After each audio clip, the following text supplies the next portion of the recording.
বাংলাদেশের সীমান্তবর্তী মিয়ানমারের গুরুত্বপূর্ণ শহর মংডু এখন পুরোপুরি দেশটির জাতিগত সশস্ত্র বিদ্রোহী গোষ্ঠী আরাকান আর্মির নিয়ন্ত্রণে। গত বছরের নভেম্বরে মিয়ানমারের পশ্চিমাঞ্চলীয় রাখাইন রাজ্যে নিরাপত্তা বাহিনীর সদস্যদের ওপর আক্রমণ চালায় আরাকান আর্মি। এরপর রাজ্যটিতে দুই পক্ষের মধ্যে লড়াই শুরু হয়। এক বিবৃতিতে আরাকান আর্মি বলেছে, মংডুর পুরো এলাকার উপর সম্পূর্ণ নিয়ন্ত্রণ প্রতিষ্ঠা করেছে তারা।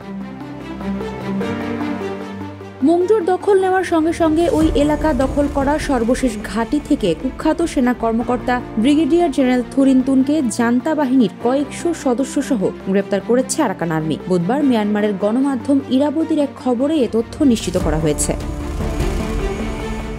আরাকান আর্মি জানিয়েছে, তারা বাংলাদেশের সীমান্তবর্তী রাখাইন প্রদেশের মংডু শহরের শেষ জান্তা ঘাঁটিটি গত রোববার দখলে নিয়েছে এবং এ সময় কুখ্যাত ব্রিগেডিয়ার জেনারেল থুরেনতুন সহ শত শত সরকারি সেনাকে বন্দী করা হয়েছে। একমাত্র ওয়ালটন এসি দিচ্ছে 1 বছরের রিপ্লেসমেন্ট গ্যারান্টি। আরাকান আর্মি বলেছে, তারা জান্তা বাহিনীর বিমান হামলার মধ্যে 55 দিনের লড়াইয়ের পর রোববার এই ঘাঁটি দখল করতে সক্ষম হয়। বর্ডার গার্ড পুলিশ ব্যাটালিয়ন সদর দপ্তরে লড়াইয়ের সময় 450 জনেরও বেশি সরকারি সৈন্য নিহত হয়েছে এবং আরাকান আর্মির সৈন্যরা প্রচুর অস্ত্র ও গোলাবারুদ জব্দ করেছে বলেও জানিয়েছে তারা। আরাকান আর্মির হাতে ঘাঁটিটির পতনের পর সরকারি সেনা সহ অন্যরা পালিয়ে যায়। তবে ঘাঁটি থেকে পালিয়ে যাওয়ার পর প্রায় 80 জন রোহিঙ্গা বিদ্রোহী সহ সরকারি সৈন্যদের সঙ্গে জান্তার মিলিটারি অপারেশন কমান্ড 15 এর কমান্ডার ব্রিগেডিয়ার জেনারেল থুরিনতুনকে গ্রেপ্তার করেছে আরাকান আর্মি।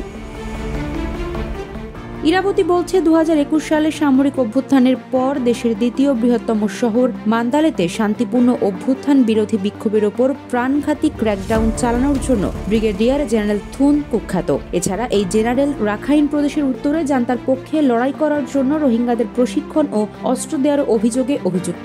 বন্দী কুখ্যাত এই ব্রিগেডিয়ার জেনারেল তার ঊর্ধ্বতনদের প্রতি অটল আনুগত্য দেখানোর জন্য এবং তার কমান্ডারদের অধীনে থাকা সৈন্যদের প্রতি নির্দয় আচরণের জন্য সমালোচিত। এদিকে বাংলাদেশ সীমান্তবর্তী মংডু শহর দখলে নেওয়ার ফলে বাংলাদেশ মিয়ানমার সীমান্তের প্রায় 350 কিলোমিটার সীমান্তের পুরোটাই আরাকান আর্মির নিয়ন্ত্রণে চলে গেছে।